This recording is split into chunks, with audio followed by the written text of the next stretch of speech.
Broadcasts of the City of Neenah Common Council meetings are produced by University Studios of the University of Wisconsin-Fox Valley.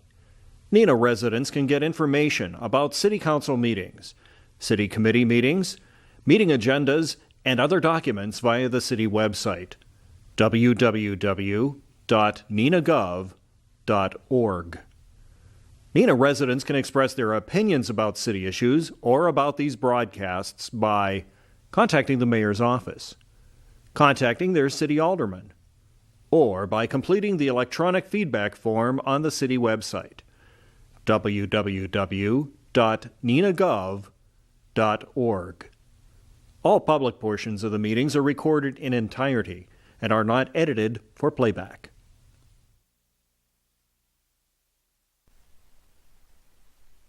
Okay, good evening and welcome to the League of Women Voters of Winnebago County Information Forum on the Neenah Joint School District. It's called the School Referendum. The Fox Cities Advocates for Public Education, and they have their information out in the hall, are also co-sponsors for this event. If you have questions while we're discussing everything here, please give them to one of the hostesses or one of the leaguers. They'll have buttons on. You are encouraged to give your questions to them, but please make sure they're written legibly. Our presenters are Superintendent Dr. Mary Pfeiffer and Director of Business Services Andrew Thorson. Approximately 30 minutes will be allocated for the presentation. And then the remaining time we will be discussing the written questions from the audience or questions that have been submitted to us by email. So if you'd like to start, please go ahead. Great. Thank you for having us here tonight. Welcome to our public for being here tonight. Just for the record, this seems really awkward to me sitting way back here, but I guess for taping purposes, that's how we're going to do it. So we are very excited to share our presentation with you. And we'll begin by sharing a few did you know facts about the Neenah Joint School District. The Neenah Joint School District, we have 6,700 students that we serve right now. In fact, it's just a little bit more than that. Over 700 staff members comprise our employee population. We have 14 schools and 13 buildings, and we have 1.24 million square feet of buildings. So we have a pretty large capacity inside our district.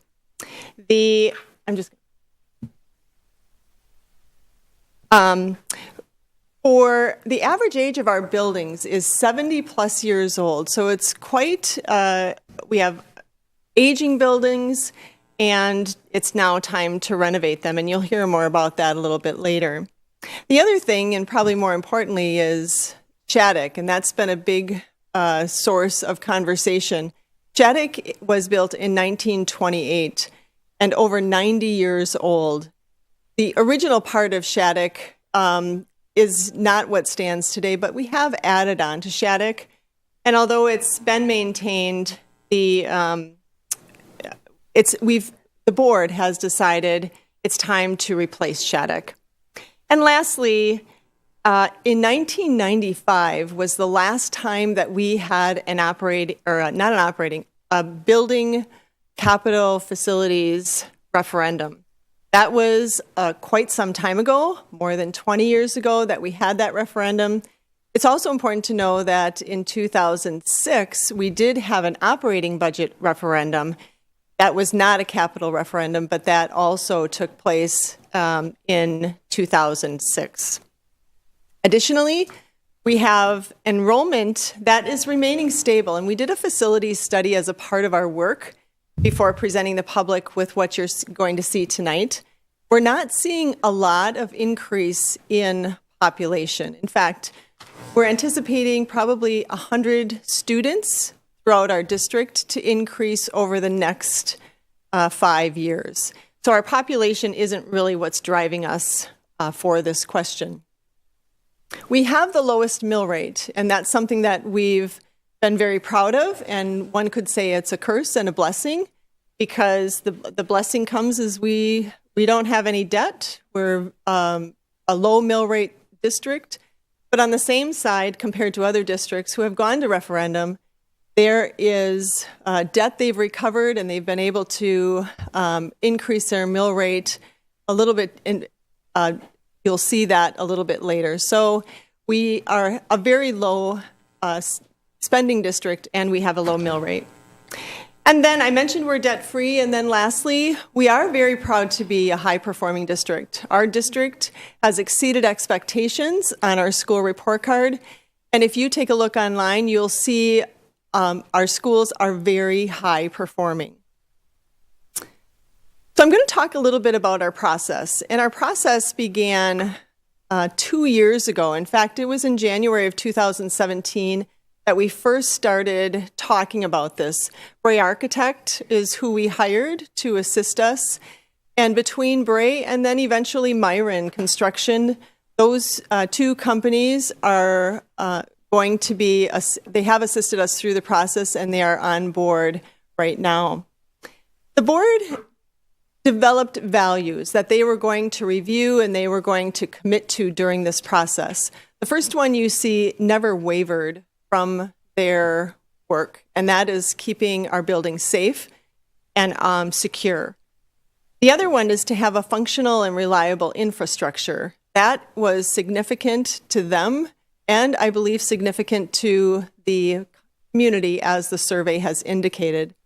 And lastly, efficient spending and strategic use of resources. We have been very efficient in our spending, and we've maximized our budget formula that the state has provided to us. So those three things are what the board continued to review as we had conversations about the next steps. It might be hard to see from where you're sitting, but this is our timeline where we began in January of 2017. And then, we began with just a review of all of our facilities. You can go online and take a look at a 600-plus page document, and it talks about all of the different buildings, what needs to be repaired. Engineers had gone through it. There was a group of teachers, administrators, some family members participated in the tours as well, just to see what we felt was important for each building. We have that documented online.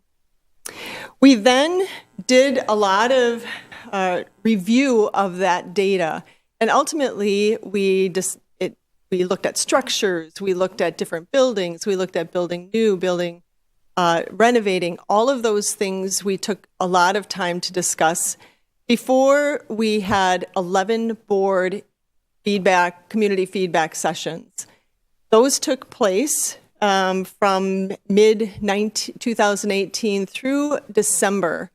And there was a lot of feedback that the public presented to us, and ultimately led to a community survey. And that survey is pivotal in what we are using today to guide the referendum question.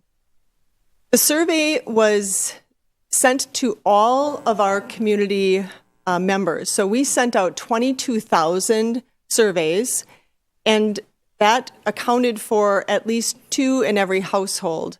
They could then return that or take it electronically. Of the 22,000, we received approximately 4,000 surveys back. So statistically speaking, it was approximately 20%, which is a viable, statistically valid number. We then looked at what the community said to us and what their priorities were. And there are 5 areas that the community, I'll get to that in a minute. Here is just a glimpse of the survey data. You can see all of that online, but what we found was 74% of those responding said we had to go to referendum. You really need to go to referendum. 61% said you need to replace Shattuck. 64%, and this is important as well, 64% said we are willing to increase our taxes by $1.68. And what you'll see in the later part when Mr. Thorson talks about investments, you'll see that we are asking for a $1.67 increase. The community survey concluded that there are 5 areas that we need to explore to create a solution in our district. The first one is safety and security. That's it, has been and continues to be important. ADA compliance, and I should say improvements. Those improvements are really for people who enter our buildings who need assistance, those people perhaps in wheelchairs who need to use a ramp or railings. Even to use the bathroom, to be ADA compliant is important so we can allow all of our public access to our buildings. Building infrastructure and upgrades are, this is the second highest cost area in this referendum question. The high school tech ed wing, wanting to improve that area, as well as adding a new middle school, and that would be raising the current Shattuck building and then building a new Shattuck, a new middle school. And right now we have that targeted for that Shattuck site. This might be really difficult for you to see. In here, you will see our, I don't know if you can see the little dot here, but you can see all of those dots here are areas that are going to be improved in the infrastructure of all of our buildings. So where there's a dot that's aligned with the building, that's what we're looking to improve. So the first area you can see is safety and security. We are looking to add secure entrances to all of our buildings. Right now, there are not double access doors into our buildings. So if somebody is buzzed in, which we do have buzzer access, some of our buildings, many of our buildings, there is not a double door. So people are going right into the school. Additionally, added to that are cameras and secure walls, walls that we can partition off certain areas of the building. That's also included in the security, safety and security for our schools. ADA upgrades, I mentioned before. The only thing I don't know if I mentioned was a bathroom. In this project, at least one bathroom in every building will have ADA access. Again, something that some of us, if we don't struggle, we take for granted for, but for those people who need that access, it's really important to accommodate them. And then lastly is the plumbing in our in the upgrades, and the plumbing, much of it is original to our buildings. So think about Shattuck in 1920s and still having some of that original plumbing. So those areas would be upgraded as well. The last three areas in the infrastructure include our HVAC system. Right now, we cannot control that via technology. In this upgrade, we'd be able to control the heating and cooling in all of our buildings, all of our classrooms, and we'd be able to do that remotely, which is really important. The other infrastructure upgrades, the electrical, many of our schools have the original intercom systems and difficult to communicate with everyone in the building. We also are the electrical panels, again, original to our infrastructure, and those would be replaced. The last three columns are partial asbestos abatement, partial ceiling replacement, as well as partial window replacement. And we needed to stick to our target of 130, almost 30 million. So in order to do that, some of these areas are partial, but anticipated to be continued even after that process. This is a video some of you may have seen online, and what this does is it really encapsulated what I just described. I hope you can hear it because they couldn't hook it up to the system, but I'm hoping you can hear it through the mic at the podium. Hi, I'm Adam Krieger, the Director of Facilities for the Neenah Joint School District. As you may have heard, we are on the ballot for a referendum on April 2nd. One of the major areas of investment with that referendum is related to building infrastructure. The project has over $31 million set aside for infrastructure upgrades. That's over $15 million at the elementary schools, over $1 million at Horace Mann, and almost $12 million at the high school. This investment includes replacing some of the original sewer and water pipes, updating electrical panels and some lighting fixtures to LED, converting old pneumatic HVAC controls to digital control to provide better indoor environmental quality, upgrading electrical panels to support air conditioning, adding electrical outlets in the classrooms, partial asbestos abatement, a partial replacement of old single-pane windows to new energy-efficient windows, updating our public address and intercom systems, and some other things, some of which you may not see as they may be in the boiler room, above ceiling, or behind walls, but that you will feel and make our schools more efficient and comfortable for our students, staff, and visitors. Thank you for taking the time to watch this short video, and if you have any questions, please feel free to reach out to us. Go Rockets! So that's really an overview video of the things that I just described to you. The next area that we want to renovate is our tech ed area. And as many of you know, tech ed is becoming a more and more important part of our community.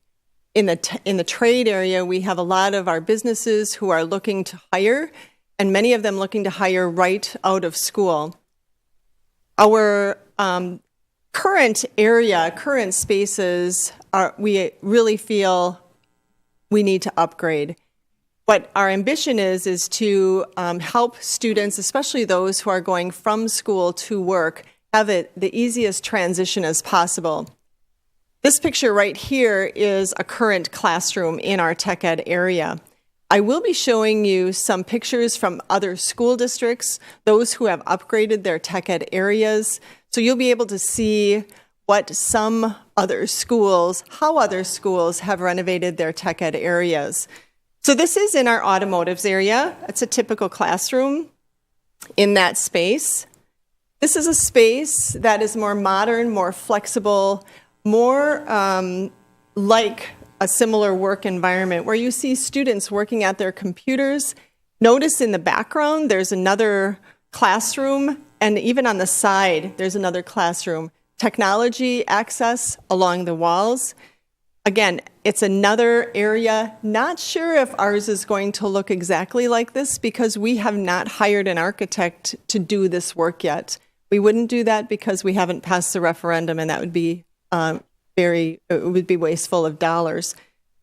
But this is one example of a school that added this space.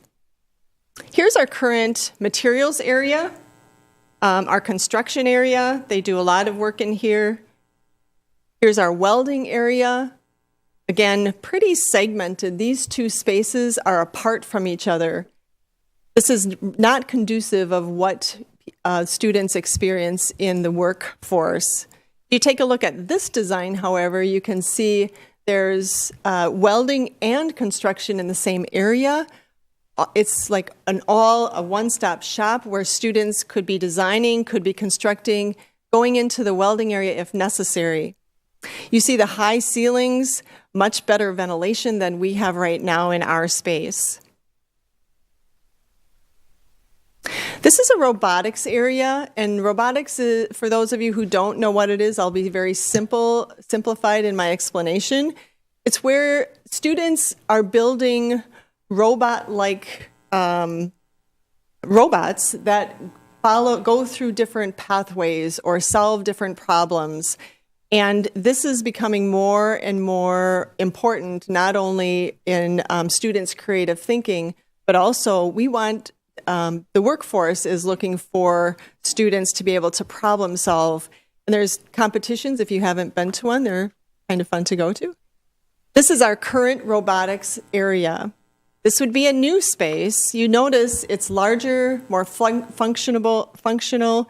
It's more flexible because you can see students, maybe they're in the robotics area, but if they're not needing to test their robot, they could be constructing just outside of that area. Again, a flexible space for our kids to learn. Collaborative spaces are becoming more and more popular in schools, and collaborative spaces allow students to do some independent work or small group work. It also allows teachers to provide a space for students outside of their classroom should they want to continue their learning, maybe in a different way. These are, this again is an example. Not sure if this is what our space would look like. That has to be developed yet. So Andrew is going to go through the middle school design. He'll also go through the investment design. Thank you, Mary. So what does a vision look like for the 7-8 middle school? Currently, you can see on the right side of the picture here, there's a white outline. That's the current outline of Shattuck. The plan would be to build a new 7-8 middle school on the south side of the property, kind of where the current baseball field is. And once you build that, then you would move the kids over, and once they're settled in the new school, demolish the old Shattuck Middle School, and then rebuild the new athletic. You can see one thing on here that's kind of conspicuously missing from what's there right now, which is Lawton Boulevard, right in the middle of the site that the district owns. And right now we're in a public notice period for a vacation of Lawton Avenue with a vote by the Common Council on April 3rd. Really, the footprint, the outline of the new building necessitated the vacation of that street, but also wanting to continue to maintain circulation in this area without having to go from Division all the way down to Cecil Street. We would propose connecting Burr Avenue with an extension on the south side of the new building. You can see kind of between the tennis courts and the new building, that's where the Burr Avenue extension is.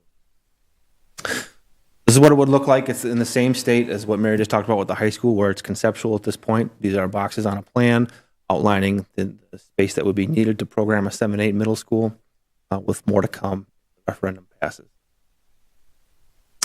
Here's a view of one of our current classrooms. You can kind of see it's a little crowded in there. Tables are next to each other, kind of pushed in. You can try and imagine yourself as a teacher trying to navigate through this classroom to talk to students. It might be a little. Here's what a new classroom could look like. You can see with the big glass doors, really allows for supervision of multiple classes at one time, as well as collaboration between multiple classes at one time. And I'll see what's going on. It's not the closed-in areas that we currently have. Also, the space in the front can either be used as a classroom or as a collaboration area. The differentiation of those spaces between the carpet and the hard surface really differentiate between what those two spaces are meant for. Here's an example of a collaboration space, an example of trying to build that space in as well as maintaining functionality. In this case, the architect has decided to make the stairs a little bigger, a little more different architectural style, allow kids to not only interact during normal circulation, but also step off to the side, work on a group project, work on something else. These are just some of the things that I worked in today's 21st. Here's our library at Shattuck. Looks very good, very well maintained, nice and clean. But you can kind of see it's kind of dark, not so, not necessarily a place where someone would want to spend a lot of time. When you look at a new library like this, you can see lots of daylight, lots of open space, room for alternative seating, room for different things for the kids to do. Here's an example of the cafeteria at Shattuck. Again, very well maintained, very clean. But when you look at a new cafeteria, you can see the alternative seating. Again, the daylight is a theme that runs through these new schools when they build them. It really helps the students in their day. But you can see the countertop seating, the benchtop seating, as well as the traditional table seating, lots of bright colors, all in a new cafeteria. Here's the current auditorium at Shattuck. Seating is original to the building with the orange and lime green seats. I can attest they're quite comfortable to sit in. Kidding, but they're a little uncomfortable. Looking at a new auditorium here, this is what it could look like. Targeting between 600 and 700 seats for the middle school auditorium, and that number comes from being able to house one full grade as well as the staff along with that grade for any kind of meetings they'd like to have part of their school day. So moving on to the investment, what are the property taxes going to look like if the referendum passes? The total amount is $129,580,000, and the average annual estimated impact over the life of the term of the loan would be $1.67, $100,000 per $1,000 of property value. On a $100,000 home, that'll be $167 a year, or just under $14 a month, or about 46 cents a day. Now, obviously, that scales up with the examples we have on the screen here. We also have a referendum calculator on the website. If you want to go on there and plug in your actual property value, it will return what the estimated property tax impact is for your property.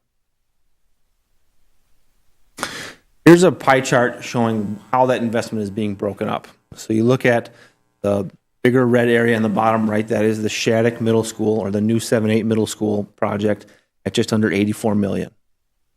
Then I'll draw your eyes up to the top, the black part, that is the tech ed area at the high school at just over $5 million. Next, we'll go to the bottom left, and the darker red over there is the safety and security enhancements at just over $4 million. Then the next lighter red is the ADA improvements at just over $5 million.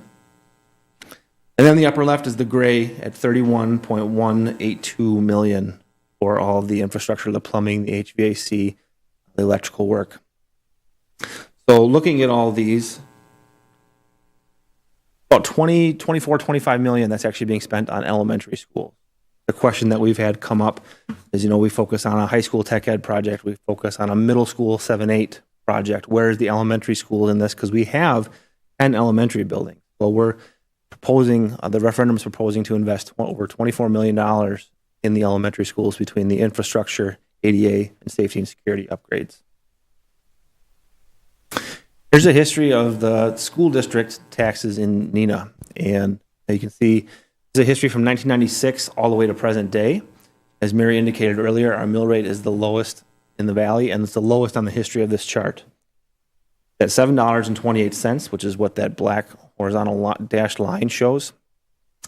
We've lowered taxes 5 out of the last 6 years. And the one year that we didn't was when we added a 4K class. And really, that's kind of just the way that the school funding formula works. It was honestly very good work to be able to only have to raise it up by 2 cents. At one point, it could have been as much as $1, but we're able to work with the state aid formula to not let that happen. So looking at the red line above, that is the state average. We are over $2 below what the state average is. And then if I go to the next chart here, you can see how we compare to all the school districts around us. So reading from left to right, for those that might not be able to see, it's Neenah, Kimberly, Fond du Lac, Appleton, Kaukauna, Oshkosh, Little Chute, Green Bay, North Fond du Lac, and Menasha. The difference between the left side of the chart and the right side of the chart, which the right side is Menasha, is over $4. We are about 50 cents below the next lowest, which is Kimberly. So next we'll look at this chart. What if the referendum passed? What would that look like? We've added the $1.67 that we've talked about here for Neenah, as well as a couple other referenda that we're aware of for both Fond du Lac and Kaukauna. The black dash line is also the state average for reference. You can see if we add the $1.67, we move from the left side of the chart to just left of center of the chart. Still below the state average and still right in the mix with all of our neighbors. Here's an example of the tax bill. A comment we've gotten is, yeah, it's great that you've lowered taxes, but I look at my property tax bill and it's gone up. Why is that? Well, we are one of typically 4 taxing entities on your property tax bill. You're going to have the county, the municipality, the Fox Valley Technical College, and the Neenah Joint School District. Now, in this example here, this is from the Village of Fox Crossings. See, the one that we've highlighted is the Neenah Joint School District tax rate for 2018. That has gone down over 6% for this property tax bill. While the county's gone down by 1.7, the Village of Fox Crossing actually went up by 0.4, and the Fox Valley Tech went down by 0.7. For this person to see an overall decrease of 2.5, when none of the other taxing entities went down by more than 2.5. But really, the school district taxes drove a lot of this person's decrease. The next example we have here is the City of Neenah decrease. So again, it's going to be the City of Neenah, Winnebago County, Fox Valley Tech, and the Neenah Public School District. All the other taxing entities on this tax bill went up. And the Neenah Joint School District taxes went down by 0.5%. I'll return it back to Mary, and she can talk about why now. So the last part is really asking the question, why now? And we've been asked that several times as we've presented. There are a few reasons. And the first one is probably the most important, is the survey says we need to go to referendum. 74% of the respondents said go to referendum. Additionally, I think it's important, and most of you know this, construction costs aren't going to go down and they're going to go up. In fact, what's been kind of interesting is people wanting to compare us, Neenah, and our project to other school districts who have built new high schools and wondering how come it costs so much. It's a very simple calculation, and if you add what we are anticipating or projecting of an increase per year of 4.5%, you will be able to easily see the alignment with some of those other projects. So if we wait, it's only going to cost more. Additionally, and this is something many people don't know, is we will not have another time to vote until next spring. There's no election in November, and so we'll have to wait another full year before we would even be able to come back to the public should this not pass. Lastly, I think it's important to recognize that education is the foundation of our community. People come to Neenah because they want to be a part of this community. Some people have said, well, why do you have to do all of the schools? Why can't you just upgrade, for instance, Shattuck? We have had teachers who have come and interviewed with us and told us we are choosing the other district because of the infrastructure, because of the new building, because of the new space, because I don't have to transition schools.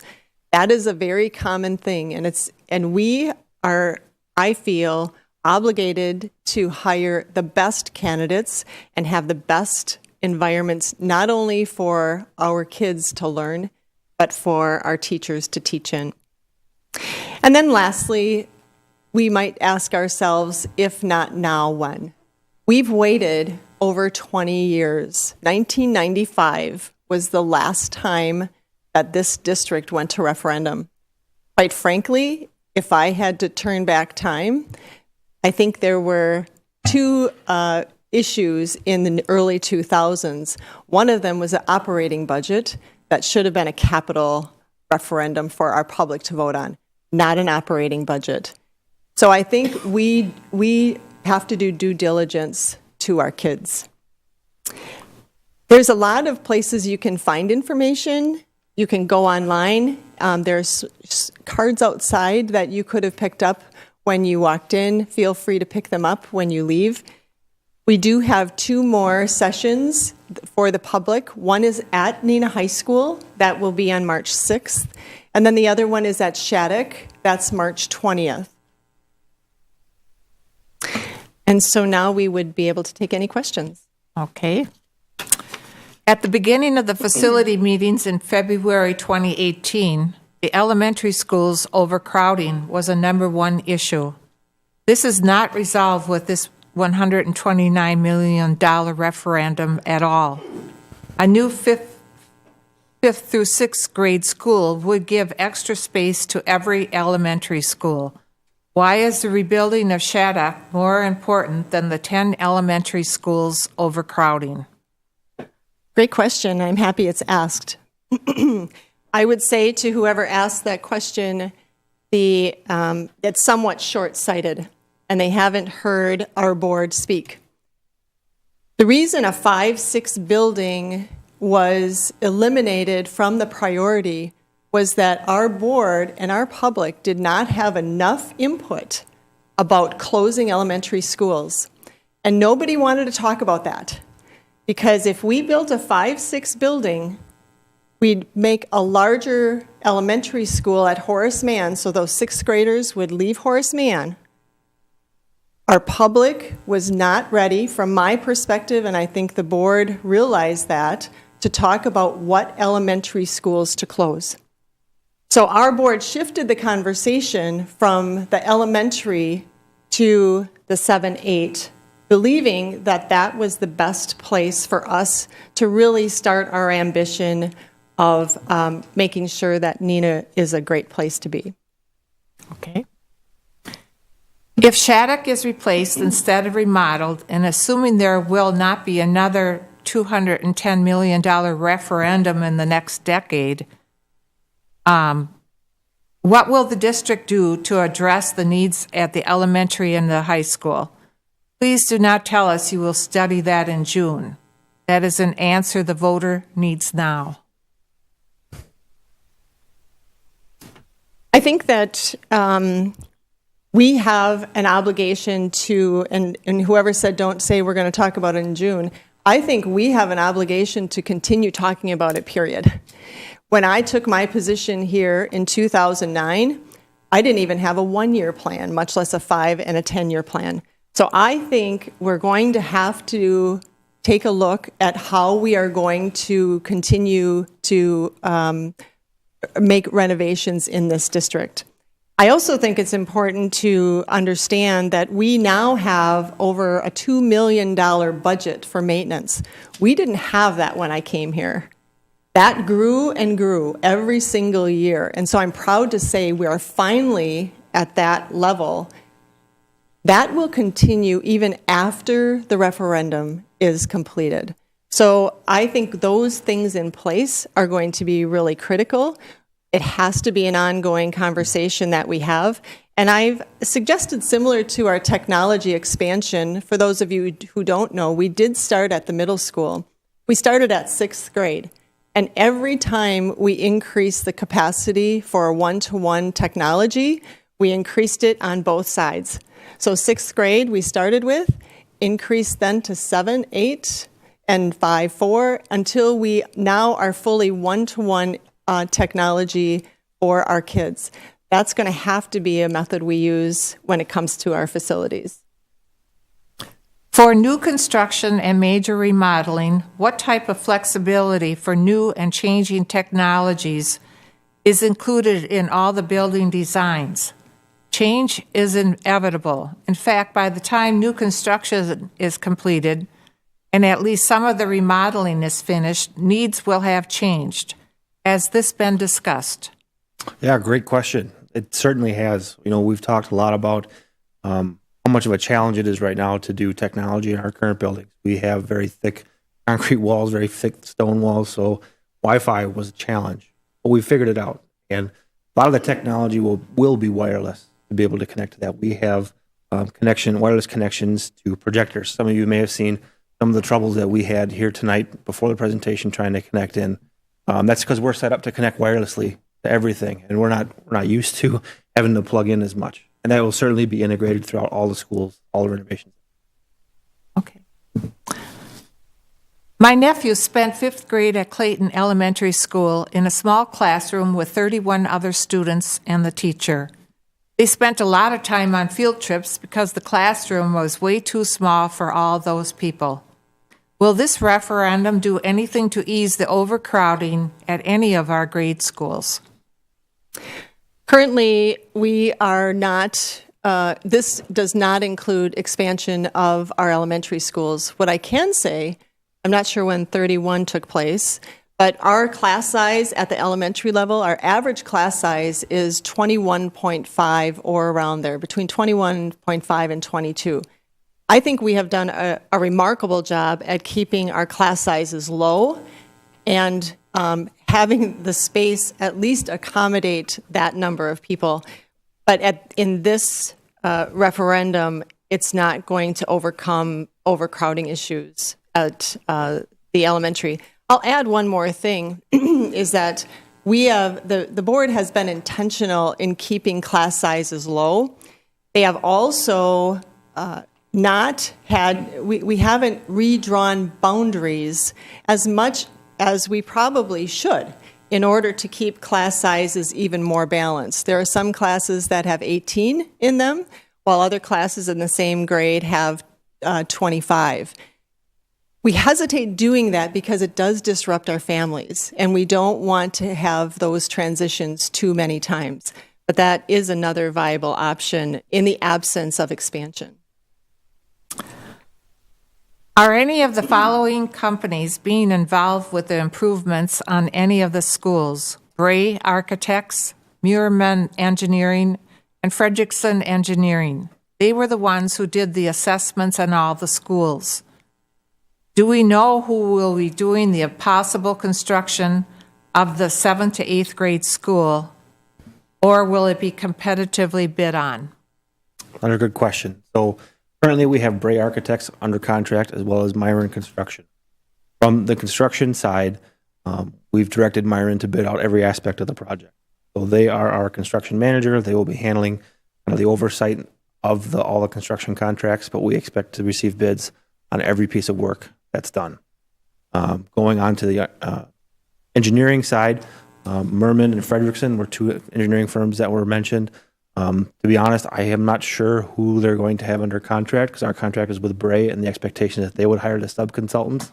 But that is correct that they did use both those firms to do the facility study. I would anticipate that it would make sense to use both of them for the design of the new facilities. The Columbine shooting occurred in 1999. Our schools have seen little happen to prevent an incident like that from happening here. Why has it taken so long?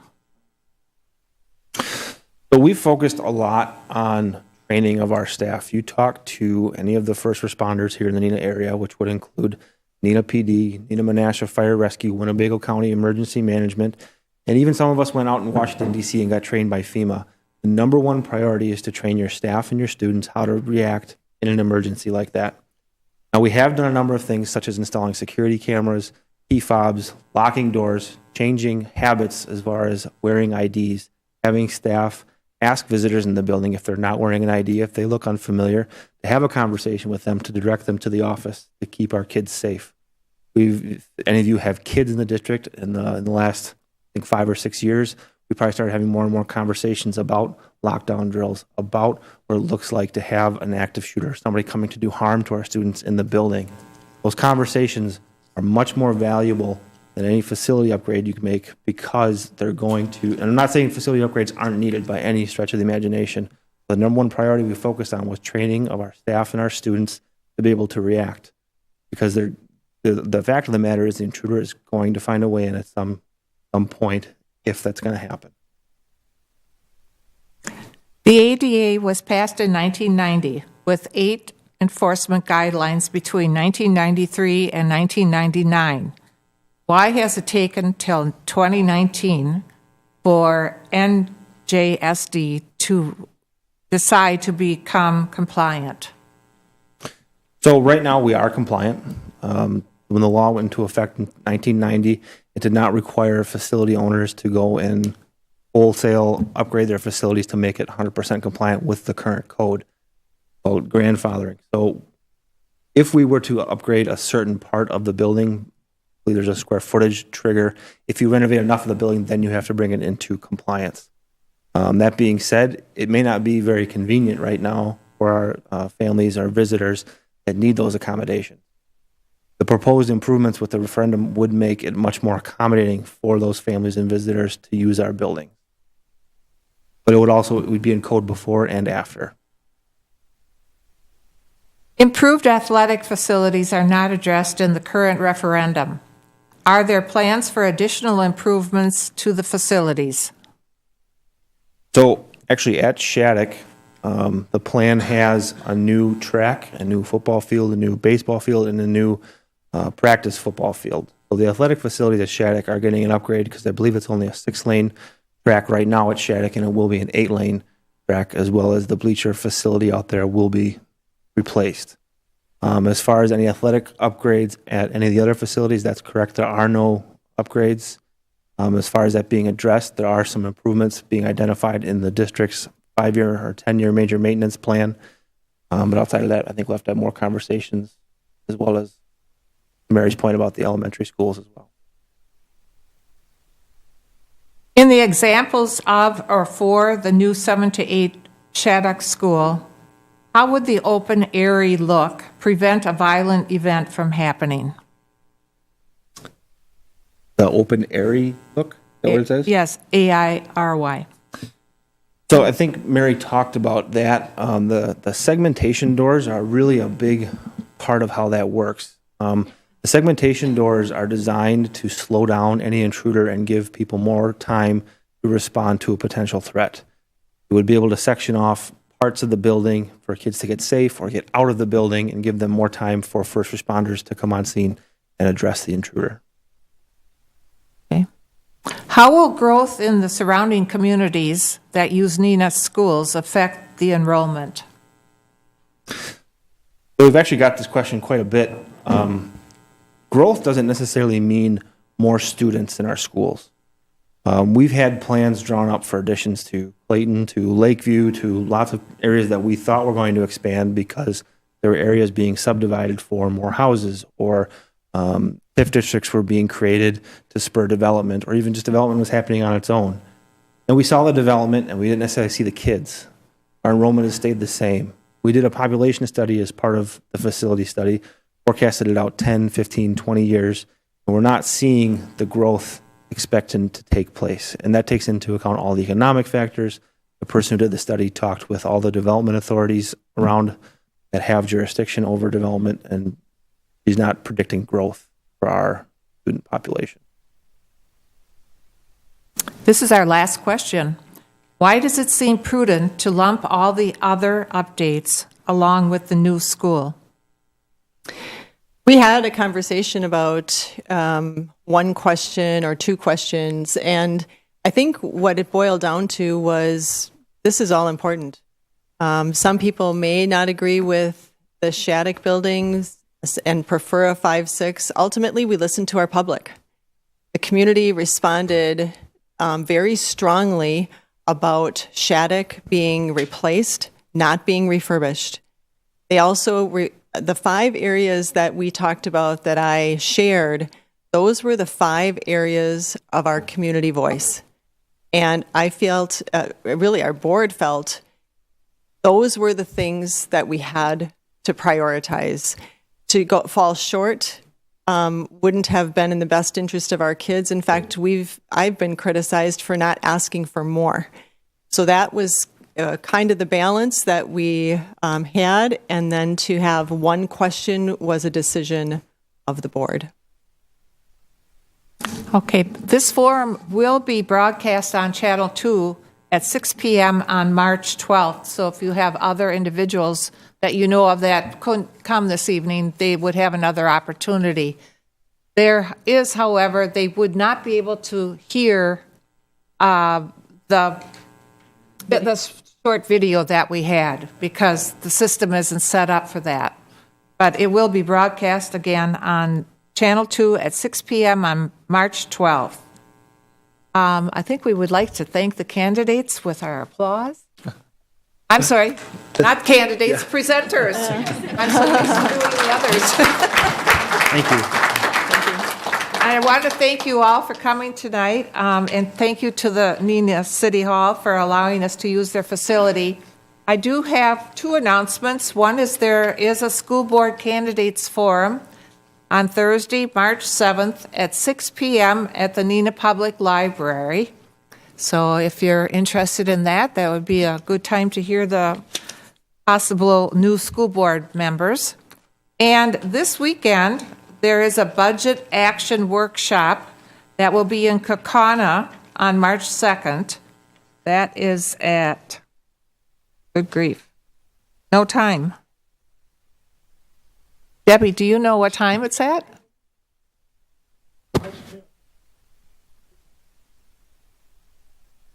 Ten to 4, and it's at, well, this doesn't tell me. But, okay. Okay, sorry to give you kind of indefinite information, but thank you again for coming.